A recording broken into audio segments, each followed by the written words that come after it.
Bonjour, nous sommes ravis de partager avec vous l'expérience d'une bibliothèque vivante telle que nous l'avons vécue à la médiathèque du Mix à Mourenx. Voilà, donc je suis Laurence Rapin, je suis biographe, animatrice d'ateliers d'écriture créative et écrivaine publique. Donc, tu veux te présenter, Sandrine, peut-être? Okay. Sandrine Truchat, je suis agente de médiathèque à la médiathèque du Mix en section adulte. Et je suis Marie-Dominique Charbonnier, la directrice de la médiathèque et du centre culturel. Donc, je vais vous faire un petit peu d'histoire. L'histoire des bibliothèques vivantes commence en 1993 au Danemark par une agression raciste.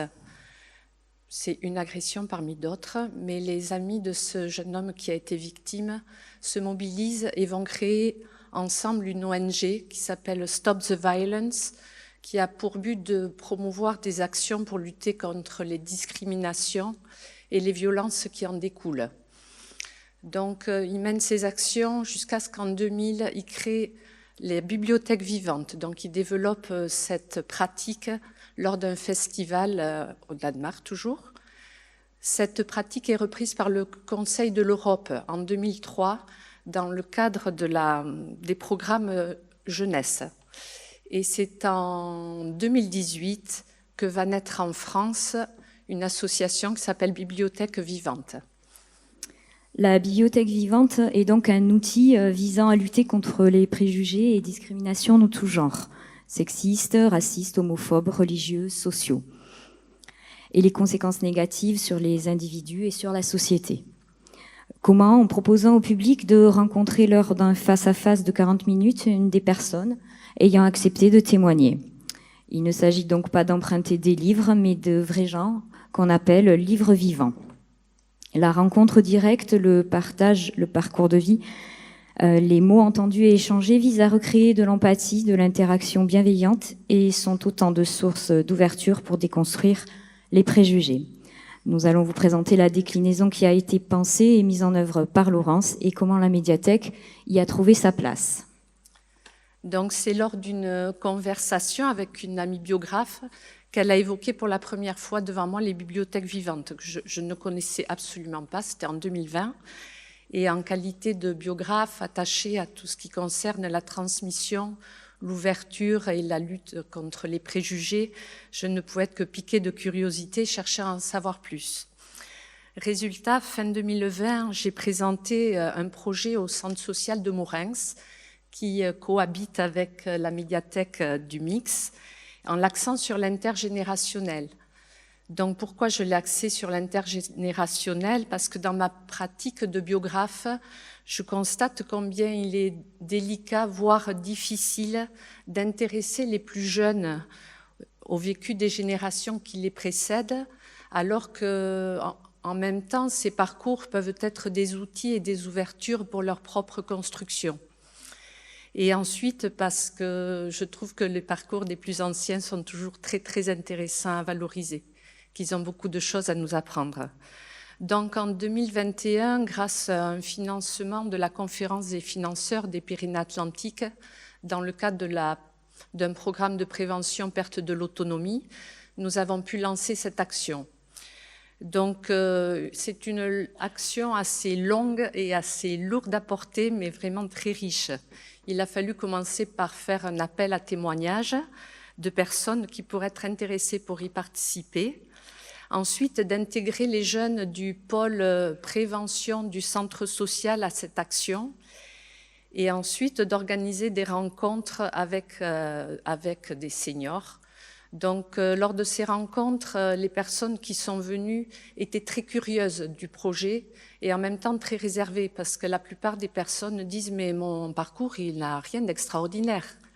Donc, en fait, il s'agissait vraiment de leur faire comprendre qu'on tirait le fil, un moment particulier de leur vie, qu'il s'agissait de mettre en valeur une expérience, un savoir, un héritage culturel qui soit propice à la transmission. Donc, en fin de compte, il y a 16 personnes qui ont participé au projet et que ça donnait lieu à donc des entretiens. J'ai mené des entretiens préalables afin de les aider à construire leur présentation orale. 4 minutes, ok, c'est très stressant. Puis j'ai créé un catalogue avec les synopsis de chaque histoire afin que le public puisse s'inscrire pour venir participer à ces présentations. Donc, ce qui distingue cette bibliothèque vivante des autres bibliothèques vivantes jusque-là mises en œuvre, c'est que les autres consistent en des face-à-face, alors que là, ce sont les témoignages. Le public accueilli pouvait être composé de 6 personnes, dont des jeunes et des adultes. En fait, il s'agissait pour de créer un maximum d'interaction.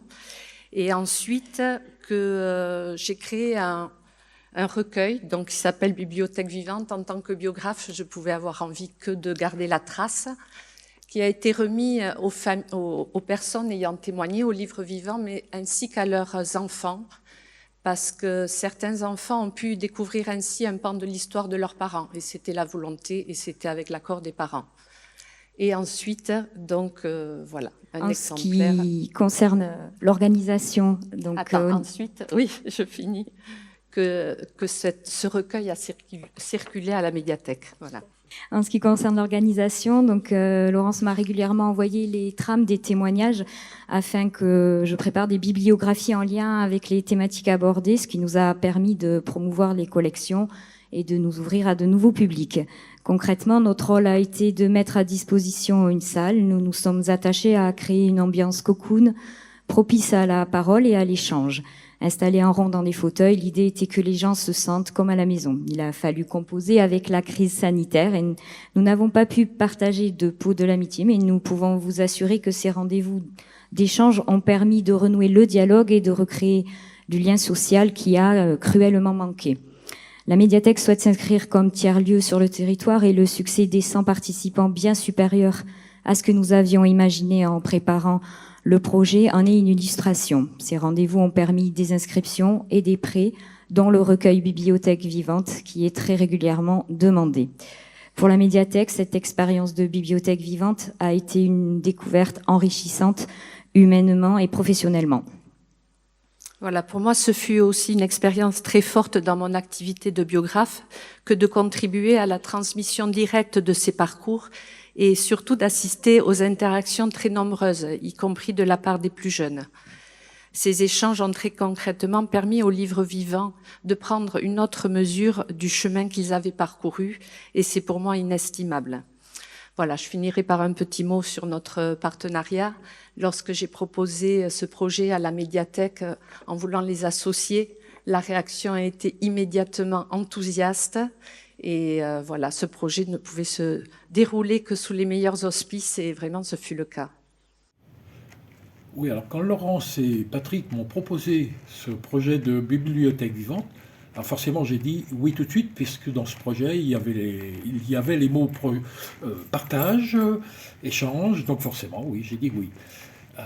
Ensuite sont venues les discussions avec Laurence, et ensuite encore la retranscription de ces échanges sur le papier. Et là, grosse émotion de ma part, parce que, en fait, tout ce que j'avais dit comme ça en vrac à Laurence, je l'ai lu presque d'un œil étranger, et ça m'a beaucoup touché. Puis est venu le temps des échanges avec des gens qui me connaissaient, d'autres pas, dans un lieu très, très sympathique, à la médiathèque de Mourinx, où les récits s'enchaînaient. Et en fait, moi, pour le mien, en fait, ça s'est très bien passé parce que j'ai découvert des gens très attentifs, très curieux de mon parcours, qui est peut-être un peu atypique par rapport à d'autres parcours. Et ça m'a aussi également beaucoup touché. Donc en fait, je me suis aperçu qu'en fait, il y avait des gens qui étaient curieux de la vie des autres. Bon, je n'en doutais pas trop, mais quand même, là, j'étais touché directement. Et puis voilà, d'une façon globale, je suis très très heureux d'avoir participé à ce projet de bibliothèque vivante et d'être moi-même un livre vivant. Mais lorsque Laurence m'a appelée, j'ai été très surprise parce qu'elle m'a parlé, et je ne connaissais pas, et elle m'a parlé d'une bibliothèque vivante. Donc je me suis posé la question de me dire qu'est-ce que c'est. Comme je suis d'une nature curieuse, j'ai dit oui. Donc je suis venue voir. On s'est retrouvés donc au mix avec d'autres personnes autour de moi, à écouter leurs récits que j'ai beaucoup appréciés, et j'ai donc fait part de mon histoire en me disant que ça peut servir à d'autres personnes. Et j'ai eu l'impression de jouer un rôle de plus. Mais en fait, c'était moi et ma propre vie que j'étais en train de raconter. Ce que je garde de cette expérience, c'est une immense joie d'avoir participé à cette aventure, une de plus, et de me retrouver dans un si beau livre. J'en garde un souvenir inoubliable. Peut-être que je raconterai à mes petits-enfants ou à mes arrière-petits-enfants. Alors, pour finir, le bilan collectif qui a clos cette action a été un moment très fort, a été le reflet de ce qui s'est passé tout au long de cette action. Nous vous encourageons à tenter vous aussi l'aventure au sein de vos structures et nous vous remercions pour votre attention. Merci.